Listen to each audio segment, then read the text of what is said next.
और दूसरे जो संविधान के अनुच्छेद हैं उनका किस प्रकार उल्लंघन करता है उसके बारे में बताएंगे। लेकिन एक बात तो स्पष्ट है सर, हमारे स्टेट्समैन में भी इसमें भी लिखा गया उद्देश्यों और कारणों में कि पाकिस्तान, अफगानिस्तान और बांग्लादेश के संविधान में विनिर्दिष्ट राज्य धर्म का उपबंध किया गया है। परिणाम स्वरूप हिंदू, सिख, बौद्ध, जैन, पारसी और ईसाई समुदाय के बहुत से व्यक्तियों को इन देशों में धर्म के आधार पर अत्याचारों का सामना करना पड़ा है। यानी धर्म शासित राज्य में अल्पसंख्यकों पर अत्याचार होंगे, मान लिया, ये बात हम मान रहे हैं। और ये माना भी जाना चाहिए कि धर्म शासित राज्य कितना भी अच्छा हो, थियोक्रेटिक स्टेट, वो अपने अल्पसंख्यकों के साथ दुर्व्यवहार करती ही करती है। असली वाले अध्यक्ष जी तो नहीं है, लेकिन कार्यवाहक अध्यक्ष जी यहां रूलिंग पार्टी के बैठे हुए हैं, इसलिए मैं उनसे आश्वासन चाह सकता हूं कि धर्म शासित राज्य चूंकि अल्पसंख्यकों के साथ दुर्व्यवहार करते हैं, इसलिए हमारे देश में अगर कोई दल, कोई संगठन, कोई व्यक्ति भारत को धर्म शासित राज्य, चाहे इस्लामी राष्ट्र, चाहे खालिस्तान, चाहे हिंदू राष्ट्र बनाने की वकालत करे, उसका खंडन कीजिए और भारतीय जनता पार्टी को खुले तौर पर ऐलान करना चाहिए कि चूंकि धर्म शासित राज्य अत्याचार करता है अपने नागरिकों के साथ, इसलिए हम किसी प्रकार के धर्म शासित राज्य का समर्थन नहीं करेंगे, बल्कि उन लोगों को रोकेंगे। सर, मैं जानता हूं कि सीएबी एक अलग कानून है, एनआरसी अभी पाइपलाइन में है, वो हमारी सरकार की मंशा है।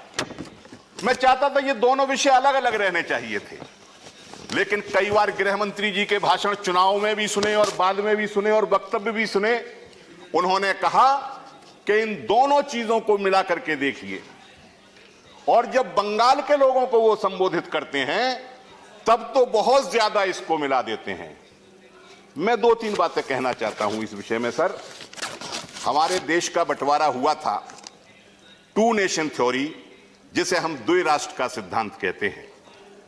सावरकर जी मानते होंगे हिंदू एक राष्ट्र है, जिन्ना मानते होंगे मुसलमान एक राष्ट्र हैं, लेकिन मैं पूरे होशो हवास में कह रहा हूं कि मैं नहीं मानता कि राष्ट्र धर्म के आधार पर बन सकता है। हिंदू राष्ट्र का मतलब क्या, टू नेशन थ्योरी का मतलब क्या, इस्लामी राष्ट्र का मतलब क्या? मतलब यह है जो हम आए दिन सुनते रहते हैं कई लोगों के भाषणों में, किसी नेता या मंत्री का नाम मैं नहीं ले रहा हूं, लेकिन इनके सहयोगियों का, कि हम हिंदुस्तान को मुस्लिम मुक्त बनाएंगे। कई लोग तो तारीख तक बता देते हैं कि 2021 तक मुस्लिम मुक्त बनाएंगे, 2024 तक मुस्लिम मुक्त बताएंगे। मैंने नाम नहीं लिया, मैंने कहा किसी नेता या नहीं, लेकिन आपके कई सहयोगियों ने इस तरीके के वक्तव्य दिए हैं जो आज पब्लिक डोमेन में है। अरे इसमें क्या नाम नहीं लिया किसी का। मान्यवर, नियमों से हटूंगा, अगली बार आप बनिएगा। कृपया शांति रखिए। और इस्लामी राष्ट्र का क्या मतलब था टू नेशन थ्योरी के तहत? कि पाकिस्तान हिंदू मुक्त होगा। मैं बड़े दुख के साथ इस बात को कह रहा हूं कि जो ख्याब मोहम्मद अली जिन्ना का 1947 में बंटवारे के वक्त पूरा नहीं हो पाया कि हिंदुस्तान मुस्लिम मुक्त हो और पाकिस्तान हिंदू मुक्त हो, वो ख्वाब इस एनआरसी और सीएबी के आने के बाद हमारे देश की सरकार जिन्ना का ख्वाब पूरा करने जा रही है। यह बात मैं कहना चाहता हूं। हमारा जब संविधान बना, सेकुलरिज्म, बहुत से लोग कहते हैं कि सन 76 में घुसा दिया गया। सेकुलरिज्म सन 76 में नहीं सर, सेकुलरिज्म संविधान सभा के अंदर ही था। सरदार पटेल जी, हमारे पहले गृह मंत्री, आजादी के आंदोलन के बड़े सिपाही, बड़े नेता, आज उनकी कितनी बड़ी मूर्ति आप बना लो, लेकिन वो सरदार पटेल के कद को वो मूर्ति की ऊंचाई छू नहीं सकती है। ये मैं बता रहा हूं, इतने बड़े नेता थे वो। संविधान सभा की बहस के दौरान सरदार पटेल ने क्या कहा? मई 1949 में जब संविधान सभा की बैठक चल रही थी तो उन्होंने कहा, we are laying the foundation of a truly secular democracy in India. फिर 5 जून 1949 की बैठक में क्या कहते हैं? The healthy secular outlook is the foundation of A true democracy.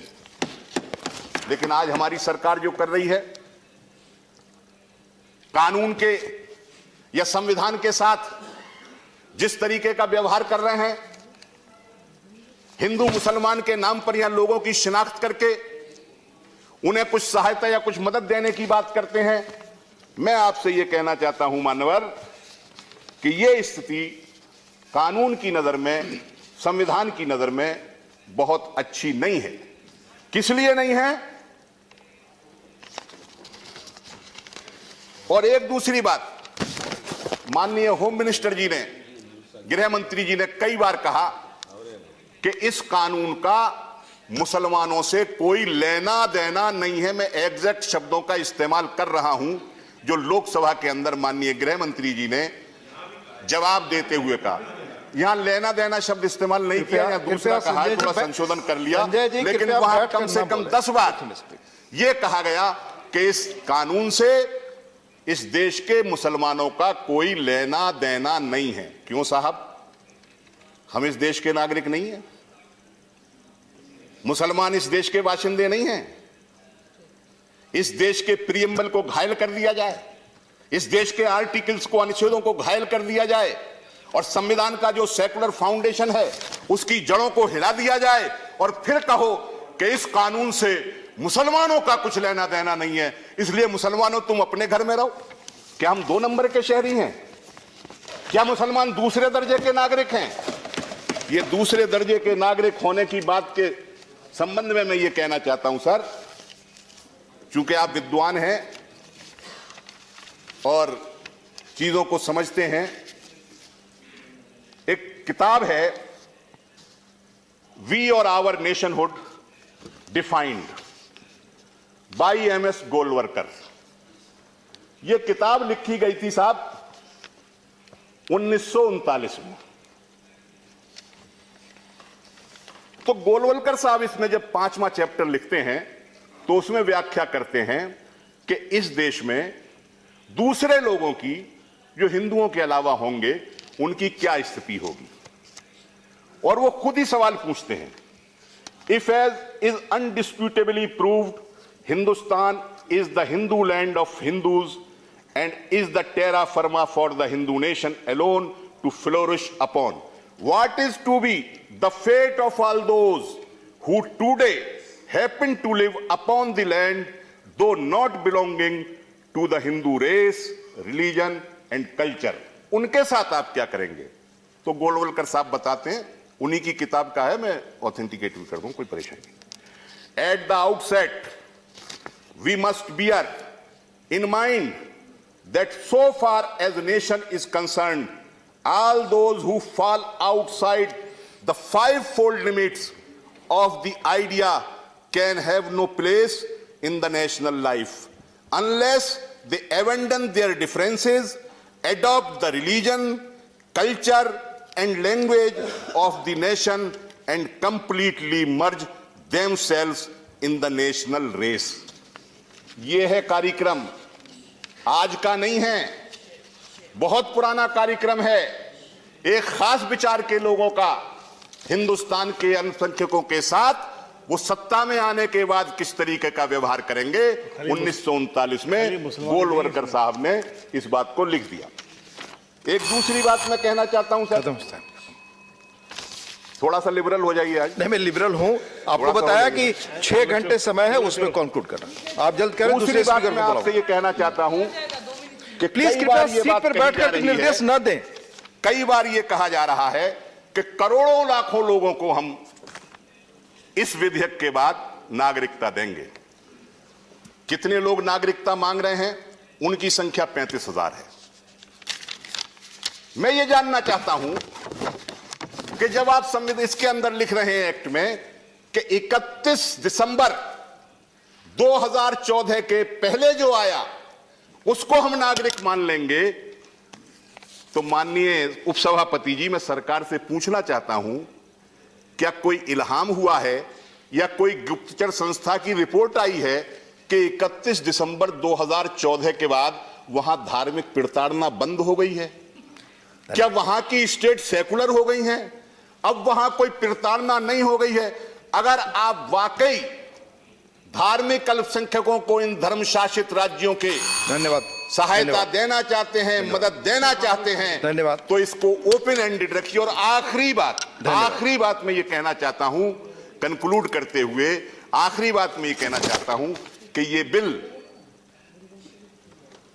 सबको इसका समर्थन करना होता अगर 2 अमेंडमेंट अपनी राजनीतिक महत्वाकांक्षा को जल्द पूरा करने के लिए, पूरा करने के लिए उससे थोड़ा पीछे हट जाएं और सिर्फ 2 अमेंडमेंट के पाकिस्तान, बांग्लादेश और अफगानिस्तान की जगह तो लिख दें नेबरिंग कंट्री, और हिंदू सिख वगैरह जो लिखा है इसको रिलीजियस माइनॉरिटी लिख देते, तो बड़ी शानदार तरीके से ये बिल हमारा पास हो जाता। लेकिन चूंकि करनी राजनीति है, श्री रामचंद्र प्रसाद राजनीतिक लाभ की प्रत्याशा में ये सब काम कर रहे हैं। बहुत बहुत धन्यवाद।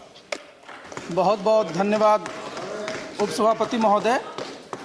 मैं इस बिल का समर्थन करता हूं और मैं तो बड़ा ही आप देख रहे हैं नेट्रिक न्यूज, साहस सच कहने का।